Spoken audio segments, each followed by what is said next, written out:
Well, the Southeast is still in a fierce battle with the indigenous people of Biafra sit-at-home order, which has, in a way, affected the region. Where there have been pockets of attacks, personalities been attacked, individuals been attacked, institutions been attacked, even educational sectors crumbling down. We are not even looking at the commercial aspect where markets, people don't have to go to their business places on a Monday. And that, in a way, have a huge impact on the economy of that region. This morning, we are going to be looking at the battle for freedom and, of course, looking at how to come out of the current unrest we are having in the Southeast. Barrister Emmanuel Obagbolo, he's here with us in the studio to discuss this. Thank you so much for coming, Barrister Obagbolo. It's a delight being here. Good morning. And yes, we also have Uwagari Sunday Ibeku, and he likes going with the acronym USA.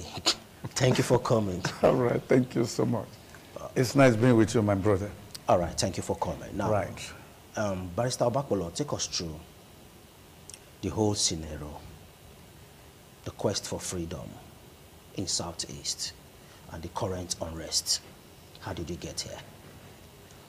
It's unfortunate we find ourselves in the predicament we are now, just now, in the southeastern part of Nigeria, or the southern eastern part of Nigeria. I can still take my mind back to some years ago. We had some group who came up then, Mossop and others, led by one Unwan Zurike.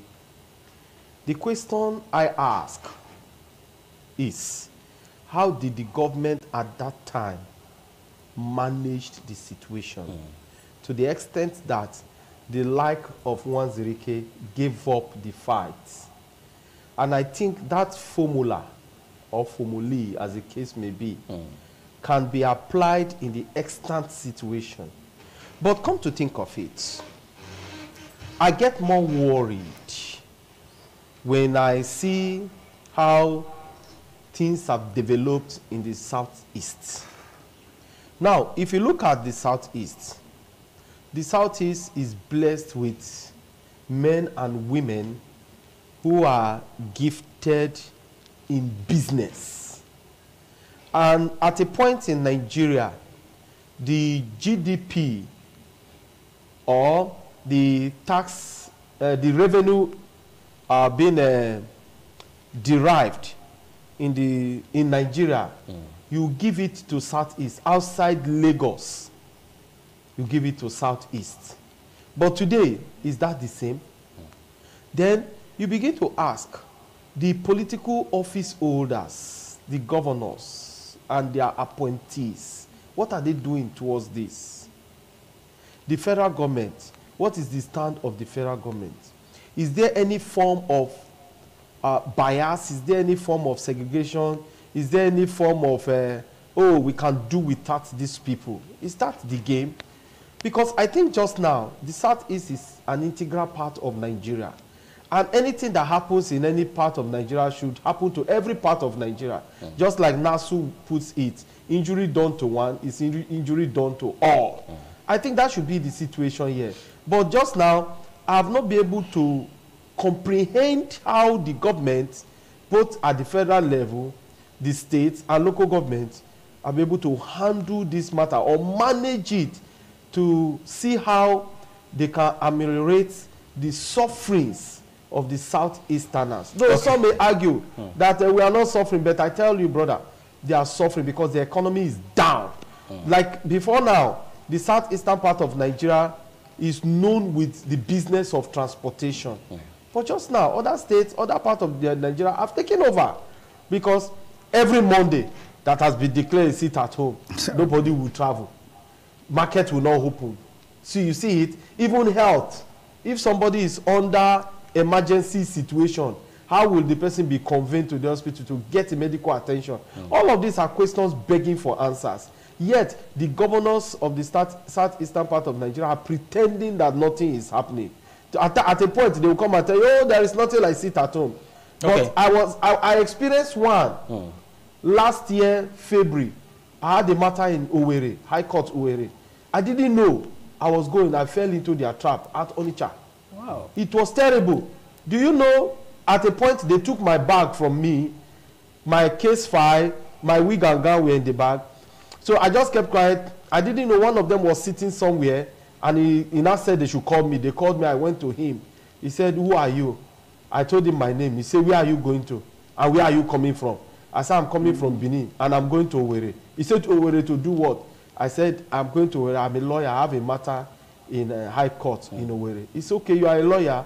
Okay, you are the people defending Nnamdi Kanu. Please give him his bag. That's how they gave me my bag. Well, look. So it was a good day for you, though. Yes. And now ordered a keke to take me from Onitsha to Owerri. We're pretty lucky.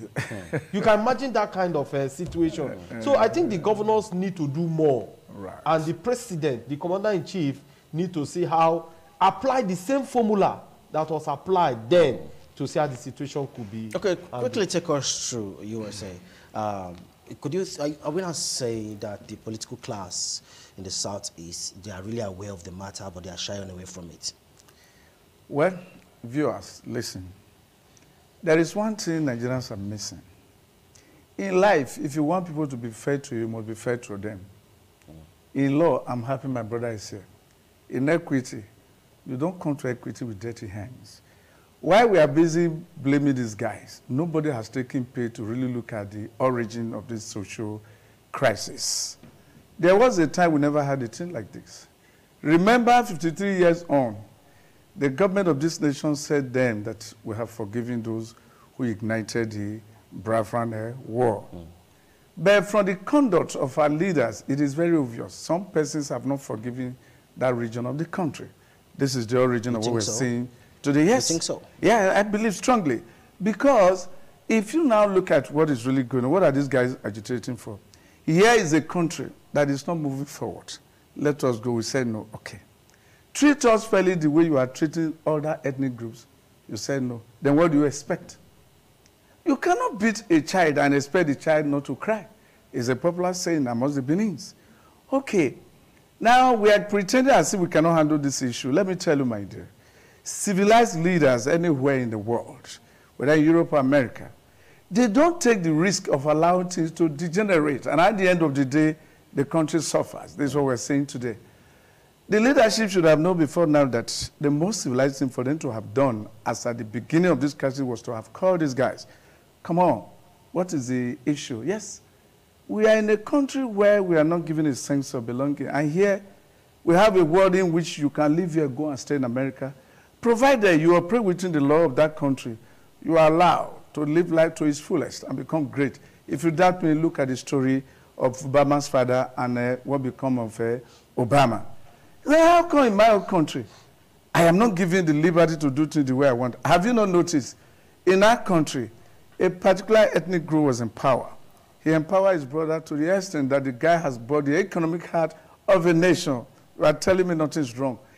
Then from a particular region, you have a man who would have helped us to lay a foundation for the technological takeoff of this country. And we are pretending as if we don't know what is right. Then you expect these people to be happy? No. When you are not in the shoes of those that are affected, it's very easy to conclude, oh, why are they behaving like this? My dear, pray not to be a victim. It is then you can now know what these guys are going through. For me, to solve this problem is not difficult. It's for the leadership to realize that these guys have not been given the opportunity to take their shots, especially when it comes to the presidency. You and I know. They have a way of frustrating these guys, and we are seeing it. Then why are we pretending? Do you expect Americans to come here and tell us what to do? We know the origin, my dear. We're just pretending. Bakwala Esquire, so do you think giving the southeastern region the presidency will stop all this agitation? It's more than giving them the presidency. It's more than that. What I think is really the springboard for this agitation is fundamental. Fundamental in the sense that at independence, how have this section of the country been treated? Just now, what is their present plight. Just like my daddy has laid the foundation for me to build on. You discover that there are 3 principles that binds a country like ours. We say Nigeria is a federation. Yes. 3 principles. 1, there must be justice. Good. There must be fairness. There must be equity. Have we put all of these on the table for there to be justice for all? The answer, you know the answer better than myself. So, have we done equitably to all? Have we treated all fairly, just as it is encapsulated in the Nigerian Constitution? So, when you put all of these questions together, you can see that there is no nexus between these principles or factors that I've mentioned and the present situation we have today in Nigeria. Okay. So, Nigeria I describe Nigeria, with all due respect, I describe Nigeria like animal farm, where at the beginning, with the leadership of Snowball and Napoleon, the animals came up with 7 commandments. All animals are equal. But at a point, when the pigs took over with Napoleon and his puppy dogs, who later became voracious dogs, now said, no, some are more equal than others. That is the situation we find in Nigeria. I would like us to quickly take a short break now. Right. We'll take a short break. Then when we return back, we'll continue with the discussion. Don't go nowhere.